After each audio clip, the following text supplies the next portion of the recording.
नमस्कार दोस्तों, मैं अशोक यादव और आप देख रहे हैं जे न्यूज भारत। आज हम आपको जगदीशपुर भोजपुर से एक बेहद ही दिल दहला देने वाली शर्मनाक घटना के बारे में बताने जा रहे हैं, जिसने कानून व्यवस्था पर बड़े सवाल खड़े कर दिए हैं। जगदीशपुर में कानून के राज का दावा करने वाली सरकार के दौरान एक नाबालिग बच्ची की बंदूक की नोक पर अपहरण किया जाता है। आरोप है कि बच्ची को अपने ही घर में लगभग एक सप्ताह तक बंधक बनाकर रखा गया और उसके साथ लगातार दुष्कर्म किया गया। सबसे चौंकाने वाली बात यह है कि घटना के कई दिन बीत जाने के बावजूद भी आरोपी पुलिस की गिरफ्त से बाहर है, जो प्रशासन की गंभीर लापरवाही को दर्शाता है।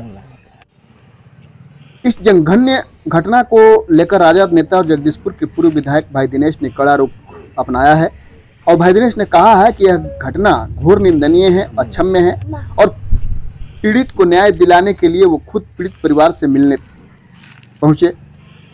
भाई दिनेश ने महुरही गांव पहुंचे और पीड़ित परिवार से मुलाकात कर उन्हें न्याय दिलाने का भरोसा दिया। उन्होंने साफ कहा कि अगर आरोपी को तत्काल गिरफ्तार कर पॉक्सो एक्ट की धाराओं में मामला दर्ज कर स्पीडी ट्रायल नहीं चलाया गया तो बड़ा आंदोलन किया जाएगा।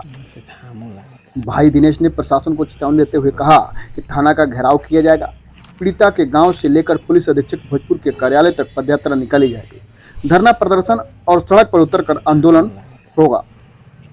इस दौरान उनके साथ वीरेंद्र सिंह, मंजय सिंह, महंत शाह, धनंजय सिंह, उमाशंकर सिंह, हृदयानंद सिंह, नंदकिशोर सिंह, उपेंद्र सिंह, मुन्नू, नूर आलम सहित दर्जनों कार्यकर्ता और न्याय प्रिय लोग मौजूद थे।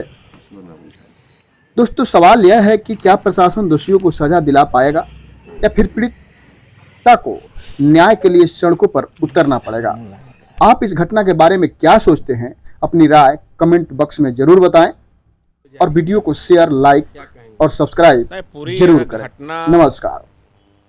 अक्षम्य घटना है कि धनगाई थाना के गांव में एक 13 वर्षीय बच्ची को बंदूक के नोक पर इस सुशासन की सरकार में उठाया जाता है और दुष्कर्मी के द्वारा एक सप्ताह अपने घर में रह कर के दुष्कर्म किया जाता है और इसके बाद भी अभी तक पुलिस के गिरफ्त से बाहर है। लड़की किसी तरह 7 दिन के बाद भाग करके अपने घर में आई। इसके बाद पीड़िता के द्वारा थाना में एफआईआर किया गया है। अभी तक गिरफ्तार नहीं होना यह घोर निंदनीय है और हमने पुलिस कप्तान भोजपुर से, थाना प्रभारी धनगाई से और डीएसपी जगदीशपुर से हमने कहा है कि तत्काल एक सप्ताह के अंदर, चाहे वह दुष्कर्मी आकाश में हो या पताल में, कहीं भी हो, उसको हम गिरफ्तार देखना चाहते हैं और उस पर पॉक्सो एक्ट लगा करके स्पीडी ट्रायल चलवा करके जल्द से जल्द सजा दिलवावें। अगर एक सप्ताह के अंदर कार्रवाई नहीं हुआ तो हम थाना के घेराव करने का काम करेंगे। हम जहां पर पीड़िता का गांव है उस गांव से लेकर के हम आरा पुलिस कप्तान के कार्यालय तक हम पदयात्रा करने का काम करेंगे, घेराव करने का काम करेंगे। इसके बाद सड़क पर उतरने का काम करेंगे।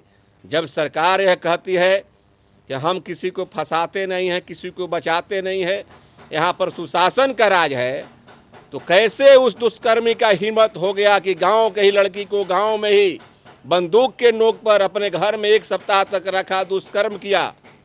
कैसे हिम्मत हो गया? इसका मतलब कि पूरी तरह सरकार का जो अपराधियों पर, बलात्कारियों पर, भ्रष्टाचारियों पर जो कानून का राज है, कानून का डर है, वह पूरी तरह समाप्त हो गया है।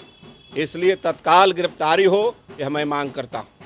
जी, आपने कहा कि गिरफ्तारी नहीं होती है तो धरना प्रदर्शन का भी और सड़क पर उतरने का पूरी तरह हमने प्रशासन को एक सप्ताह का, आपके चैनल के माध्यम से मैंने एक सप्ताह का समय दे रहा हूं।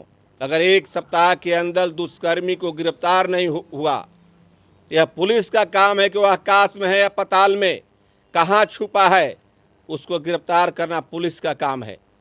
अगर एक सप्ताह में गिरफ्तारी नहीं होगी तो हम धनगाई थाना पर हम घेराव करने का काम करेंगे। इसके बाद भी नहीं हुआ तो हम पीड़िता के गांव से पदयात्रा करते हुए हम एसपी कार्यालय पहुंचेंगे। इसके बाद भी नहीं हुआ तो हम रोड पर बैठने का काम करेंगे, रोड को जाम करने का काम करेंगे, लैंड ऑर्डर को अपने हाथ में लेने का काम करेंगे। लेकिन जिस तरह के पूरा क्षेत्र का बदनामी हुआ है, पूरे समाज का बदनामी हुआ है। किसी के घर में बेटी बहू लड़की है और इस तरह का कोई काम करेगा कि उसको बंदूक के नोक पर उठा लेगा, अपने घर में रखेगा, दुष्कर्म करेगा, अब पुलिस ताकती रहेगी। यह तो सभी, चाहे कोई जाति और पार्टी का हो, सर्व समाज सर्व धर्म के लोगों से मैं अपील करता हूं कि चाहे किसी जाति का अपराधी हो, उसके पक्ष में किसी को नहीं होना चाहिए और सभी को एक आवाज़ के साथ उस दुष्कर्मी को गिरफ्तारी की मांग करनी चाहिए और उसको कड़ा से कड़ा सज़ा दिलाने की मांग करनी चाहिए।